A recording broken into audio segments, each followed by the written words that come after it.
নির্বাচন কমিশনের দপ্তর ঘেরাওয়ের ডাক দেওয়া হয়েছে। কি গভীর ষড়যন্ত্র চলছে সেটা নিয়ে সমস্ত মানুষকে সতর্ক করার জন্যে ইতিমধ্যে বিভিন্ন ইন্টেলেকচুয়াল গ্রুপ যারা নির্বাচনের এই ভোটার তালিকা তৈরির কাজে যুক্ত আছেন, বিএলও, তারা সবাই কিন্তু সতর্ক করার চেষ্টা করছেন।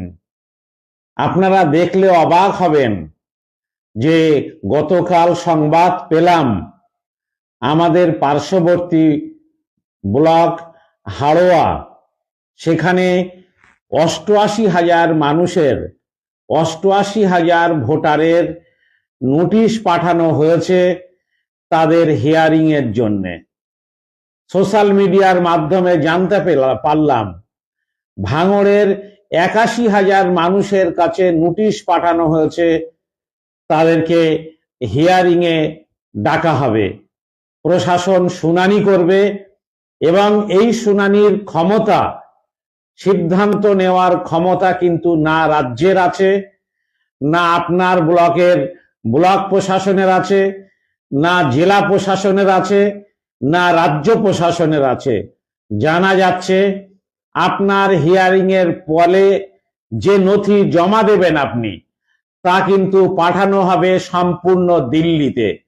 সেখানে জ্ঞানেশ কুমারের দপ্তর, জাতীয় নির্বাচন কমিশন যাদেরকে মনে করবেন কেবল তাদেরকেই ভোটার তালিকায় নাম রাখবেন। ইতিমধ্যে যে স্বজন পোষণ চালু হয়েছে তা কিন্তু আপনারা দেখতে পেয়েছেন। কেননা আপনারা আগেই শুনেছেন যে সমগ্র কাজটা এআই দিয়ে পরিচালনা করা হচ্ছে। ফলে আপনারা জানেন যে যার বয়স 82 বছর, এআই থেকে তার বয়স ইংরেজি ট্রান্সলেট করার কারণে হয়ে যাচ্ছে 42 বছর। ছেলের বয়স 55 বছর, বাবার বয়স 82 বছর। কেন এটা ঘটছে তার জবাবদিহি সাধারণ ভোটারকে করতে হবে, নাগরিককে করতে হবে। তা না হলে তার ভোটাধিকার থাকবে না, তার নাগরিকত্ব থাকবে না। প্রত্যেকটি মুসলিম এলাকা দেখে দেখে গভীর একটা ষড়যন্ত্রের জাল বিছানো হয়েছে, যাতে করে আপনারা জানেন, অনেকেই বলেছিলেন বাংলা খালি হয়ে যাবে, নিউ টাউন খালি হয়ে যাবে, লক্ষ লক্ষ রোহিঙ্গা চলে যাবে, 1,20,00,000 মুসলিম ভোটার এখান থেকে বাদ চলে যাবে। তারা কিন্তু নীরবে ষড়যন্ত্র করে সেই কাজটাই করে যাচ্ছেন। তাই গোটা সমাজ কিন্তু আজকের অত্যন্ত উদ্বিগ্ন হয়ে আন্দোলনের জন্য আহ্বান জানাচ্ছেন। আমি প্রচুর ফোন পেয়েছি, সকলেরই আবেদন একটা যৌথ আন্দোলনের প্রয়োজন। আপনারা জানেন সবার সঙ্গে আলাদা আলাদা করে কথা বলার অবকাশ হয়নি। গতকাল রাত্রে কিছু মানুষের সঙ্গে কথা বলে সিদ্ধান্ত নিলাম যে আর নয়, আলোচনা করতে গেলে দেরি হয়ে যাবে, আগামী সোমবারই আমাদেরকে রাস্তায় নামতে হবে। তারপরে যত আমরা এগিয়ে যাব তত কিন্তু মানুষের সঙ্গে, নেতৃস্থানীয় যারা তাদের সঙ্গে, সামাজিক সংগঠন, ধর্মীয় সংগঠন যারা যেখানে নেতৃত্ব দেন তাদের সঙ্গে আলোচনা করে কলকাতায় নির্বাচন কমিশনের দপ্তর আগামী সোমবার বেলা 1টায় ঘেরাও করা হবে। অবশ্যই আপনাদেরকে আসতে হবে। এই কারণে আপনি দেখুন, আপনার এলাকায় খবর নিন। আপনি যদি মুসলিম প্রধান এলাকায়, মুসলিম প্রধান গ্রামে যদি থাকেন, দেখবেন যে সেখানে 300, 250, 350, 480 পর্যন্ত ভোটারের নামে সেখানে নোটিশ পাঠানো হয়েছে হিয়ারিং এর জন্য। 49 জন, শুধুমাত্র 20 জন, শুধুমাত্র 6 জনকে নোটিশ পাঠানো হয়েছে।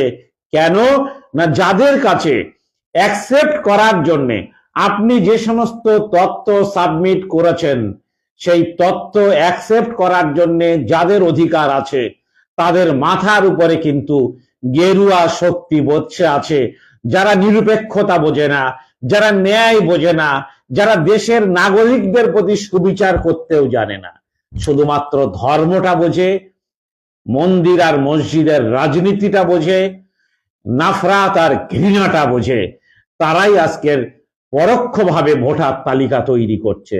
তাই আপনি যদি সোচ্চার না হন, আপনি কিন্তু হলফ করে বলতে পারবেন না যে আপনার নাম ভোটার তালিকায় থাকবে। তাই ভাই আমার, আমি আপনাদের কাছে অনুরোধ করছি, আগামী সোমবার বেলা 1টার মধ্যে কলকাতার নির্বাচন কমিশনের দপ্তরে আসুন। আমরা ঐক্যবদ্ধভাবে নির্বাচন কমিশনকে জানাবো, ভুল করবে তারা, ভুল করবে সফটওয়্যার, আর সেই ভুলের মাসুল যেন সাধারণ নিরীহ মানুষকে, গরিব মানুষকে, কম শিক্ষিত মানুষকে দিতে না হয়। আপনারা জানেন, যখন বেরিয়েছিল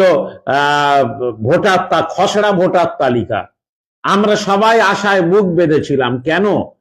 আমাদের নাম আছে 2025 সালের ভোটার তালিকায়, আমার বা আমাদের পূর্বপুরুষের নাম আছে 2002 সালের ভোটার তালিকায়। আগে কিভাবে ভোটার তালিকা তৈরি হতো? শুধু একটা শব্দ দিয়ে পিতার নাম বসানো হতো, একটা সার নাম দিয়ে ভোটারের নাম বসানো হতো। এইভাবে আগে ভোটার তালিকা তৈরি করা হয়েছে। যারা আজকে চ্যালেঞ্জ করতে যান, আমি নিজে ভোটার তালিকা নিয়ে নির্বাচন কমিশনে হাজির হব, দেখাবো যে কিভাবে বিগত দিনে তারা ভুল ভ্রান্তির পূর্ণ একটি ভোটার তালিকা তারা তৈরি করেছে। নির্বাচন কমিশনের লজ্জা হওয়া দরকার। এই স্বাধীনতার পরে ৭৯ বছর অতিক্রান্ত হওয়ার পরেও তারা নির্ভুল একটি ভোটার তালিকা তৈরি করতে পারেনি। দেখেছেন যে খসড়া ভোটার তালিকা প্রকাশিত হয়েছে, সেখানে একাধিক মানুষকে মৃত ভোটার হিসাবে চিহ্নিত করা হয়েছে। আপনি নির্ভুল ভোটার তালিকা করবেন বলে নির্বাচন কমিশনার জ্ঞানেশ কুমার বড় দাঁত বার করে তিনি কথা বলছেন। জেনে রাখবেন, ভারতবর্ষের সাধারণ মানুষ কিন্তু আপনাকে ক্ষমা করবে না।